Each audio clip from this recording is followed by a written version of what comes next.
Vamos a dar comienzo a la tramitación del orden del día de la Subcomisión para la elaboración de un pacto de Estado social y político por la educación.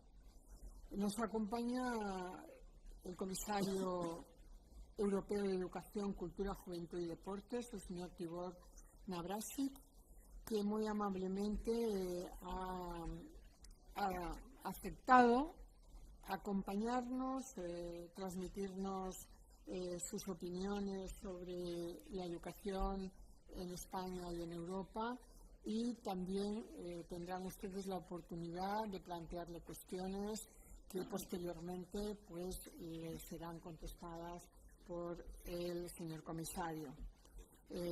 Por tanto, señor comisario, le damos la bienvenida, le agradecemos su presencia.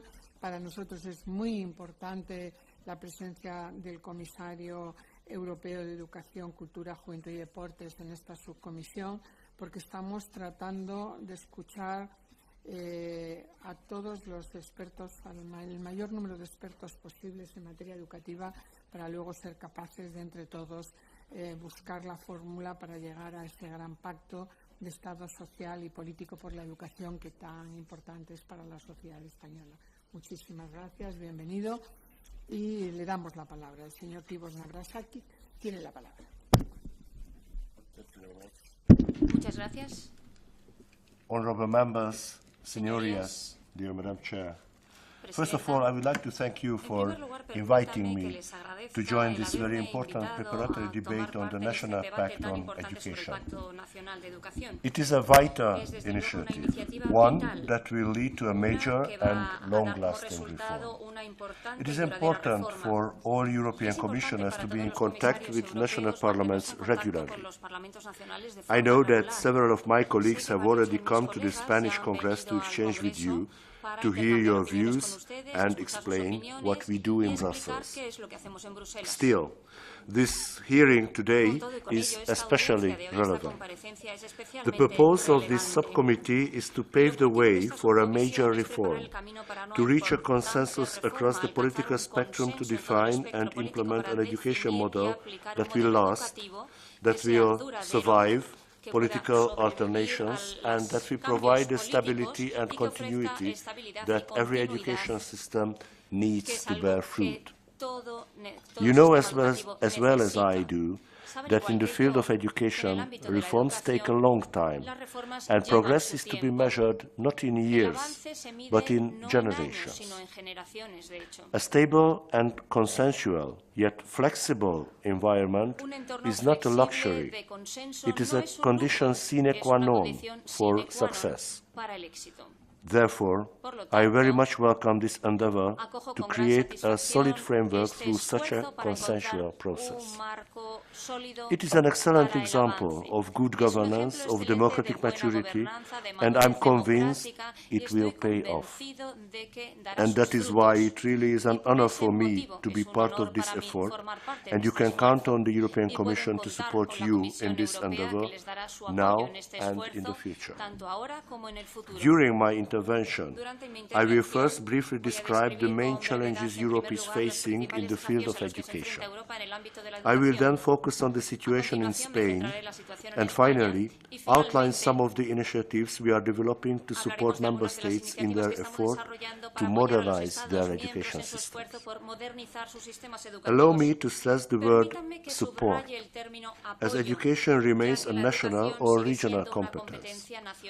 I consider myself as the 29th Minister of Education and Youth of the Union. My role is to help member states define and implement their policies, to propose common and ambitious targets that serve as a compass, to create the conditions for a fluid and close cooperation among member states, and to put the firepower of EU funds, mostly Erasmus+, at their disposal to support their reforms. But let me recall that for education, the main responsibility lies in your hands. Ladies and gentlemen, when speaking about education, We need to start with an honest diagnosis on the magnitude and the seriousness of the problem. After the crisis, despite the unquestionable recovery, millions of Europeans are still at risk of poverty and social exclusion. Inequalities are growing. Youth unemployment remains far too high in some countries like Spain, with the low skill being particularly hard hit. The European Union is now less inclusive and equal than it used to be. This is not only due to the turbulences of the past few years, but to deep structural changes affecting our societies, for instance, in the nature of work. Moreover, the growing number of terrorist attacks the European Union has been suffering raises difficult questions about our ability to maintain open, cohesive societies. And they raise questions about the efficiency of education systems in spreading common values and making them understood, providing basic skills and ensuring social mobility.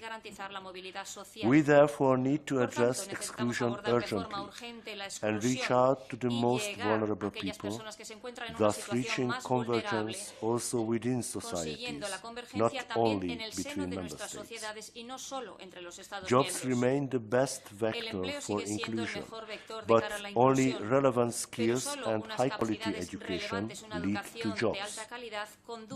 Education is the best safety net against social exclusion, and the European Union is supporting member states in building or strengthening efficient and inclusive education systems. In addition, globalization brings new opportunities, but also threats that we must tackle. This means that we must put innovation and creativity at the center of our work.